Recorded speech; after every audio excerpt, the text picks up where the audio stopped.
Hello, hello les amis, j'espère que vous allez bien.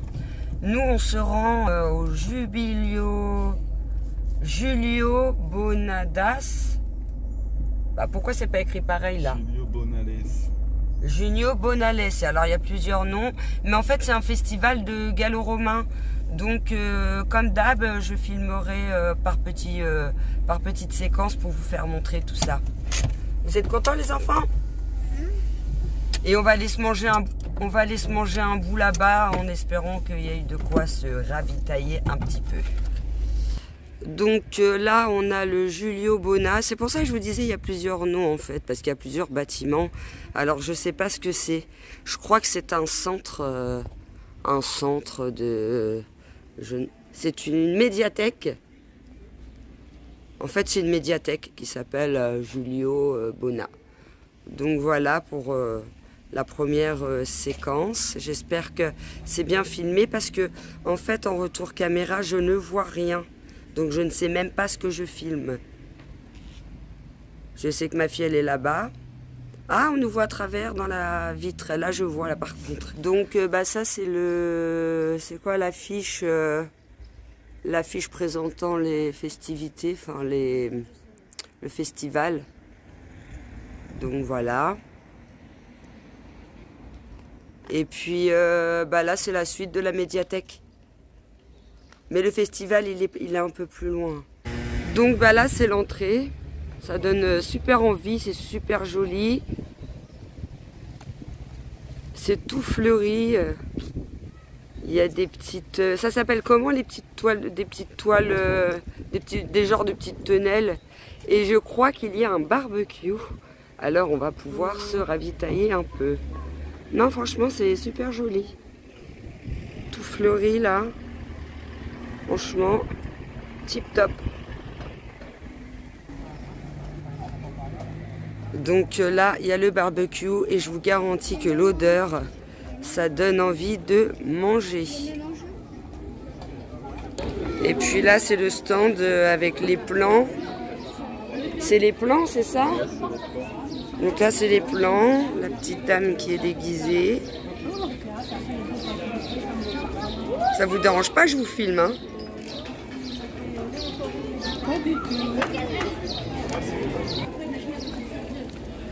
Donc là, on a un petit stand avec des petits bijoux, tout ça. Je sais pas si c'est les bijoux de l'époque.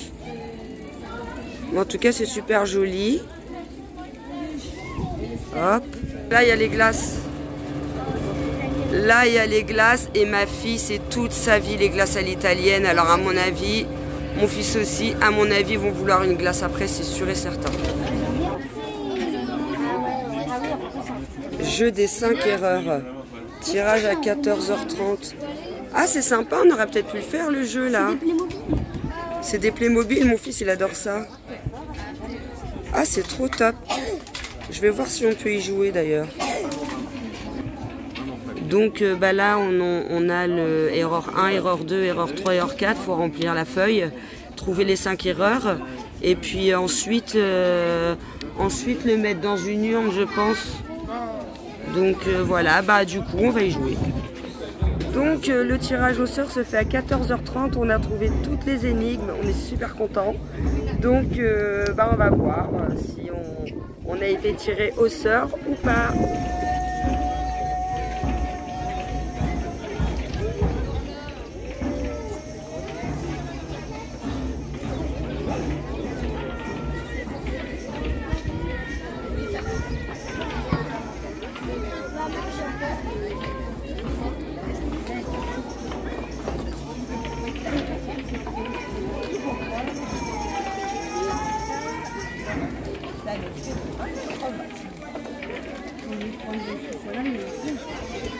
Ah la mille malédiction, malédiction, malédiction, rien ne va plus. Notre terre est maudite. J'ai consulté les oracles ce matin et le destin qui est devant nous s'annonce funeste. Dans la fiente de l'Albatros Baltique. Là on a trouvé de quoi se ravitailler. Mon fils il a pris que des frites, il n'avait pas faim. Moi je me suis pris une petite salade de saumon. Ma chérie, elle boude je crois. Elle voulait son granité, elle se retrouve avec un iced tea et elle fait sa mauvaise. Et mon chéri a pris un kebab. C'est pas du pain kebab. Ah, il a pris un américain. Tu te régales mon chéri? Donc voilà, avec un petit coup à boire. Le monsieur m'a fait goûter une boisson au citron. Et bah franchement c'était trop bon. En fait, notre repas qu'on a mangé, on a été le chercher ailleurs parce qu'on s'est arrêté dans un bar où ils ne font pas à manger. Bon, il y a énormément de monde, il y a énormément de bruit, mais on s'est arrêté au Café de Paris. Les patrons sont super sympas, ils nous ont fait goûter un cocktail gratuit au citron,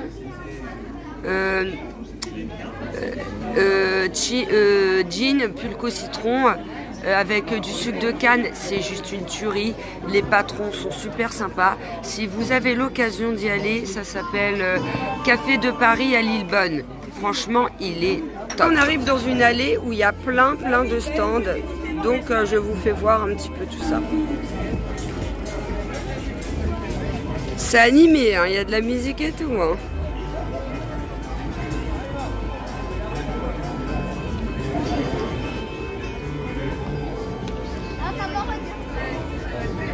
C'est quoi? Ah ouais, on aurait pu lui offrir. Anaïs la girafe. On a une copine qui s'appelle Anaïs. Maman, il y a mon animal préféré. Ah, l'éléphant, il y a l'animal préféré de ma fille. C'est l'éléphant, son animal préféré. Moi, c'est le lion et le lynx.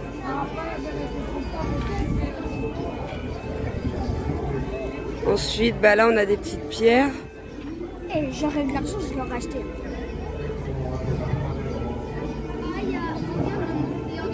Non, je n'ai pas d'argent. Hein? Ah ouais?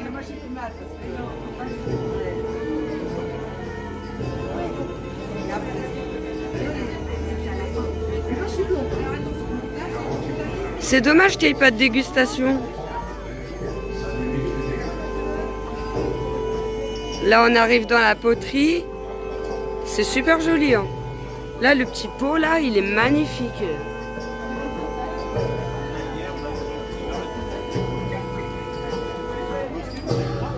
Dire que ce matin, j'étais fatiguée, j'étais pas motivée à sortir. Et en fin de compte, c'est super plaisant, quoi. Là, le monsieur, il fait sa petite poterie. Ah, c'est top. C'est tip top.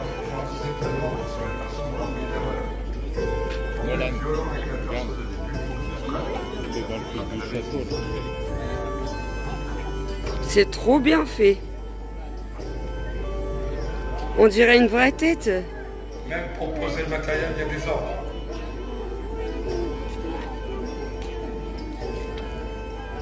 En avant marche. Accélérate et accélérate. Franchement, c'est vraiment beau. Moi, j'aime bien quand ça pulse.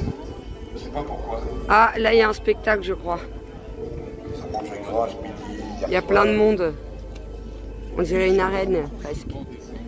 Alors, je sais pas par où faut se mettre. Là, c'est le haut-parleur. Si tu prends le dernier rang, il y a mieux. Hein. Il y a un monde de fou. Tout à l'heure, on a fait une radio. Tout à l'heure, on a mis une pile électrique dans son dos. On a fait une radio.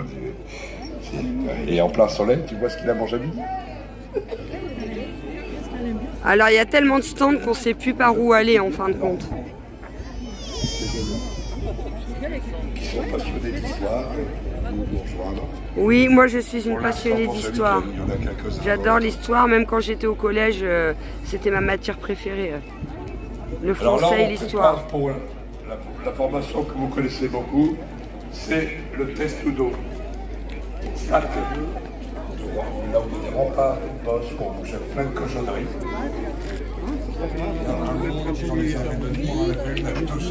Ah, j'adore, c'est trop bien. Alors, on a des gros confortables, je prends toute la petite famille installée sur les canards. Après, c'est deux dames. Donc, Ah, je veux bien.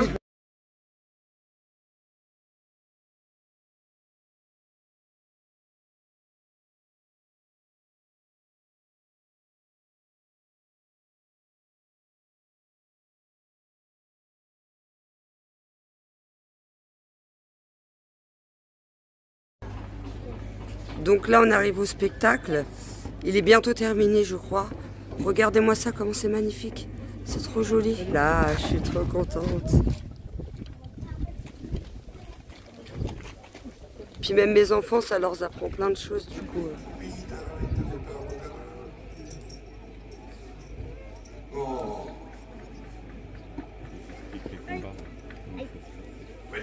Ils expliquent les combats, comment ça se passait. On voit pas bien, on a gagné une partie de la bataille, mais là ça se retourne contre nous. On sait qu'on va tous mourir, que si on rentre sans nos étendards, on va nous égorger.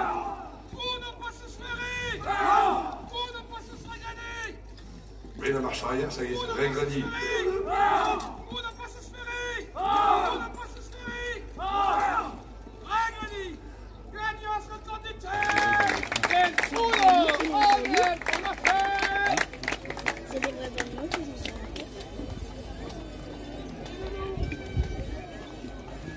C'est des vrais animaux sur la tête.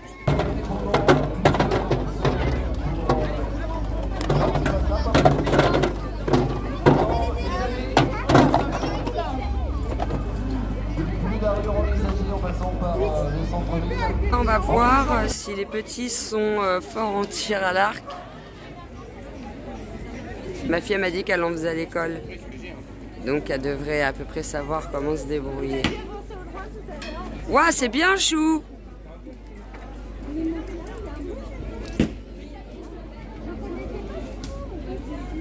Ouah, Léonie, nickel! T'es presque dans le mille. Ah, c'est bien, Chou aussi.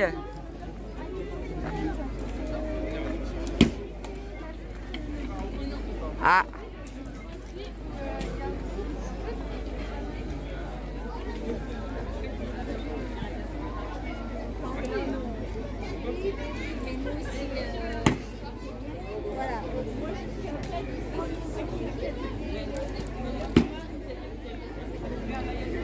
Ouais, Léonie, t'as géré. Allez vers la queue. Si vous voulez faire de l'arc, ouais. Ouais, Chou, c'est bien. Léonie, faut que tu vises avec ton œil. Comme dans Les Aventuriers.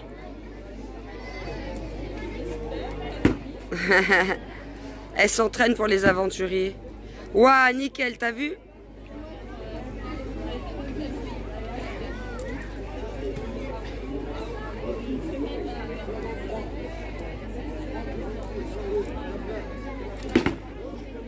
Waouh, dans le mille.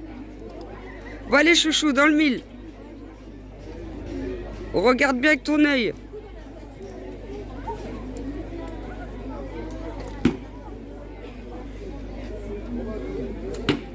Ah. Elle est forte, Léonie, hein.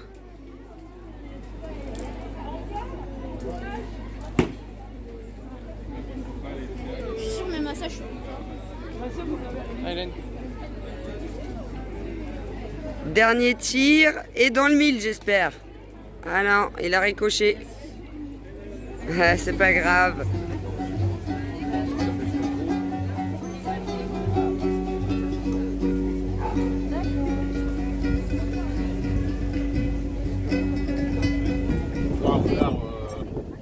Le sanglier, la poêle des sauces en bas. Et il y a une troupe polonaise qui elle a une peau de tigre. Je t'explique pas, j'ai déjà porté le casque. Là, faut le sentir le casque. Il y a bien entre 10 et 15 kilos sur le casque, en plus de tout le reste. Quand il fait chaud, c'est bien. Là, on a senti, là, ça, par comparé à hier, ça chauffe. Les dernières aussi.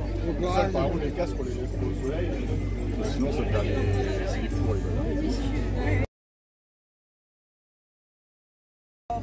Regardez-moi ça.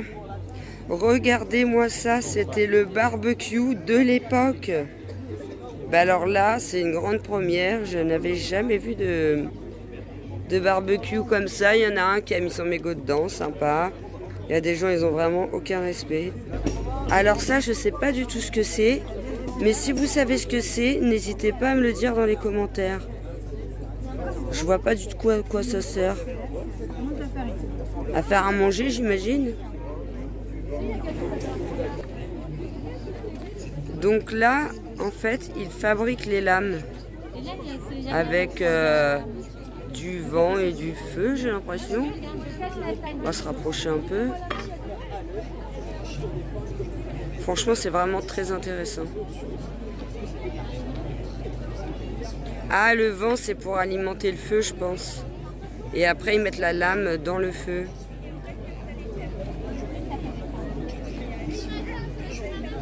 Ils se mouillent les mains avant pour pas se brûler.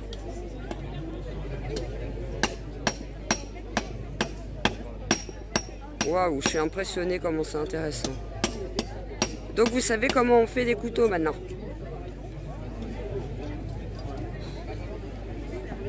Et là, je sais pas trop c'est quoi. Des ossements.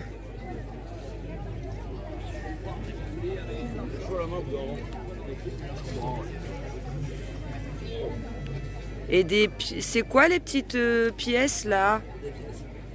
Des pièces qu'ils utilisaient avant? D'accord, je vais les filmer de près.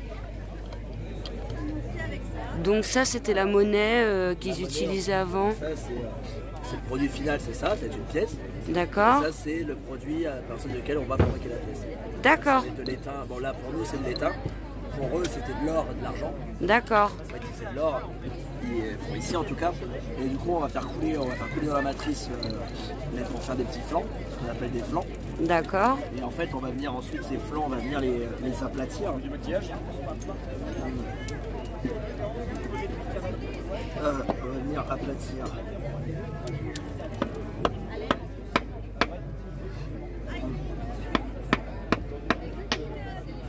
Hop. Ah ouais, ça marche bien en plus. Voilà. D'accord. Et ensuite, pour mettre le motif, parce que là, techniquement, ça vaut déjà de l'argent, hein, puisqu'en fait, c'est juste le poids. Le poids de la pièce qui va venir influencer combien ça coûte. D'accord. Après, le motif, il est purement esthétique, symbolique. D'accord. Pour montrer de où viennent les pièces, quelle tribu les a frappées. D'accord, ok. Et du coup, pour faire le motif, par contre, je vais avoir besoin d'un coin sur lequel il y a déjà un motif en négatif. Et un deuxième pour avoir le pilier de face. Hop. Je vais juste venir presser ma pièce au milieu des deux. Hop. Et là j'ai le pied là et le face. Ok. Ah, c'est génial. C'est pour ça qu'on dit frapper la monnaie. D'accord, ok, d'où l'expression. D'où l'expression frappe-monnaie, littéralement la frappe. D'accord, bah merci beaucoup pour l'explication, c'était super intéressant. Des moutons, des chèvres. Alors là, j'ai vu, il y avait des gros radis, mais ils sont balèzes quoi. C'est pas les radis que nous on mange, hein, ça c'est sûr. C'est un mets un peu plus rapide, un peu plus haut de gamme. Et on peut aussi les garder pour oui, c'est les récoltes qui récupéraient. Après, je faisais des soupes. Mais pendant les guerres, les chevaliers, quand ils se combattent, ils les écrasent. Très peu de chasse. C'est de l'ordre de maximum 2%. Donc là, c'est tout ce qui est noisettes, petites graines, des fruits. Bonjour. Je vous demandais de repasser devant. D'accord. Et si vous avez des questions, n'hésitez pas, je suis là. Bah moi je me disais que ça, derrière c'était pour faire à manger en fin de compte. Bah ouais, faut bien qu'on mange nous aussi. Et dedans vous faites de tout, de la viande, des soupes.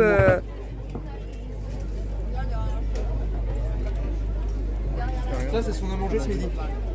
D'accord. C'est de la potée, donc c'est à base d'orge, donc l'orge que vous retrouvez brute ici, avec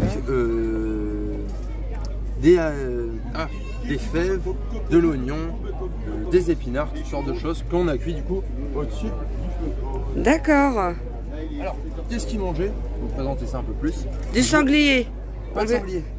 D'accord, parce que je viens d'entendre le mot sanglier, c'est pour ça. Je l'ai prononcé, mais j'ai expliqué qu'on ne consommait pas. Il fallait bien écouter. D'accord. Bon, le sanglier, c'est un animal qui est sacré, qui est réputé pour sa force, pour son courage, donc qui est rattaché au divin. Donc, un bétail de 400 kg qui est rattaché au divin, on va pas lui courir après, c'est un peu trop dangereux. Surtout, après on réutilise son image pour aller à la guerre, mais on ne le chasse pas. On va élever nos propres cochons, on va élever de la volaille, de la brebis, toutes sortes de petits animaux qui eux seront consommés. Après, on va voir du coup une production de céréales via l'agriculture, parce que le Gaulois est un agriculteur avant tout. Donc les céréales, ça va être de l'orge, du blé, de l'épeautre, beaucoup de légumes secs, des lentilles, des fèves, des pois cassés, des pois chiches. Tout ce qu'il y a où il y a du fer un peu dedans, quoi. Bah, en fait, ça va être des légumes secs. Ouais. Et souvent, on retrouve du fer dedans, mais c'est pas pour ça qu'on dit ça. Ah oui, ah oui, c'est une arnaque. Alors c'est un cliché qui vient du 19e siècle. En fait, quand on a commencé les fouilles archéologiques, les archéologues ont regardé dans les poubelles ce qu'ils retrouvaient en ossements. Ils ont retrouvé des autres cochons, mais des races anciennes de cochons qui sont assez proches du sanglier. D'accord. Du coup, ils se sont dit, c'est du sanglier, c'est bon, on garde ça. Après un peu plus d'études, on s'est rendu compte, bah non, le sanglier, c'était pas vraiment ça. C'était des vieilles variétés, des vieilles races de cochons. D'accord, ok. Et donc l'avantage des céréales et des légumes secs, c'est que ça se conserve très bien. Donc on en produit en assez grosse quantité, on les met dans des greniers et on peut en manger tout l'hiver. D'accord. Mais à côté de ça, l'été, on mange aussi des légumes et des fruits. Mais eux, on va pas les cultiver, on va les ramasser aux alentours des habitations. Ok. Donc, en fruits, on va être sur de la pomme, de la poire, un peu de fruits rouges, les grosses cerises de maintenant. Selon les saisons aussi, quoi, du coup. Oui, comme aujourd'hui, finalement. Voilà. Parce qu'on a peu d'agriculture, donc c'est en fonction de la saisonnalité, on prend ce qu'on trouve. Du coup, les pieds, pardon, les pieds, il est volé. Bah, il est volé dans les champs d'à côté? Mais les cultivez pas, mais c'est dans la nature. Vous allez dans le bois à côté, il y a un cerisier, bah, vous allez manger les cerises. D'accord, ok. Et pour les légumes, on va être sur beaucoup de légumes racines. Du navet, du radis, de la carotte, du panais. Et tout ça donc qui est consommé. Et aussi beaucoup de choux. On a beaucoup de sortes de choux différentes. Et des plantes telles que les épinards, le persil, la coriandre, etc. D'où les potés à l'ancienne. Voilà. Parce que c'est que du chou. Oui. Souvent c'est à base de choux. Donc après, on retrouve, c'est consommé jusque maintenant. C'était beaucoup des soupes aussi à l'ancienne. En fait, ça vient des méthodes de cuisson. On a deux méthodes principales. Soit c'était dans un four qu'on a retrouvé. On a retrouvé les fours entières avec des plaques assez épaisses en pierre sur lesquelles ils pouvaient venir griller de la viande. Je filme. Un peu comme on fait une pirade maintenant. On a une dalle de pierre chaude dans laquelle on peut venir cuire la viande ou cuire d'autres aliments. Et après, on peut aussi pendre la casserole au-dessus du feu avec la crémaillère. Et donc là, on peut faire des ragoûts, des potés, des potages. D'accord. Toutes sortes de choses. D'accord. Voilà.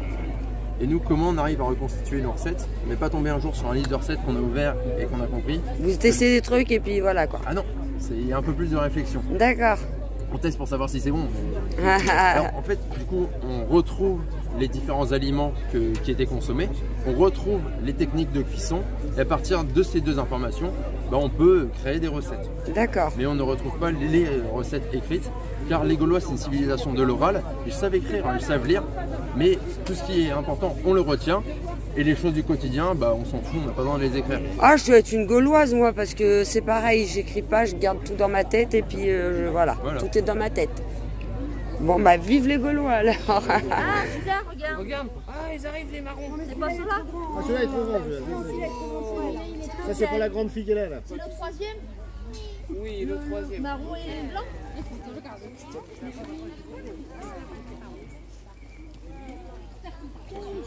Dire que quand ils étaient bébés, mes enfants, ils avaient peur des poneys, des machins. Dès que je voulais leur faire du poney, tout ça, ils étaient en crise de nerfs. Et là, c'est eux qui ont voulu en faire. Non, c'est bien animé, hein, vraiment, super sorti.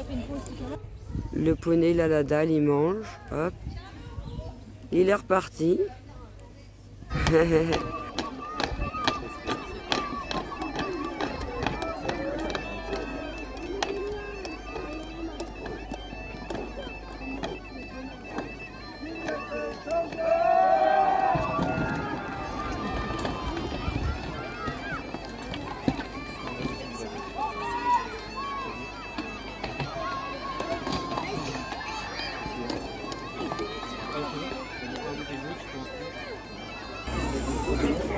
Donc là, on fait une petite pause. Ma fille a eu sa petite glace à l'italienne. C'est toute sa life, les glaces à l'italienne.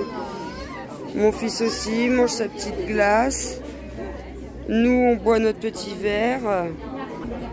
Et ensuite, il y a un défilé de vêtements gallo-romains. Donc, on aimerait bien ne pas le rater. Il commence à 17h30. Donc là, on fait une petite pause en attendant. Et puis après, on va aller voir le défilé. Voilà.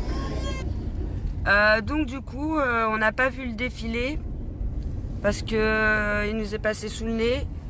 En tout cas, on sait pas, on n'a rien vu, on n'a pas entendu de musique, tout ça, donc on sait pas trop où est-ce qu'il se situait en plus du coup.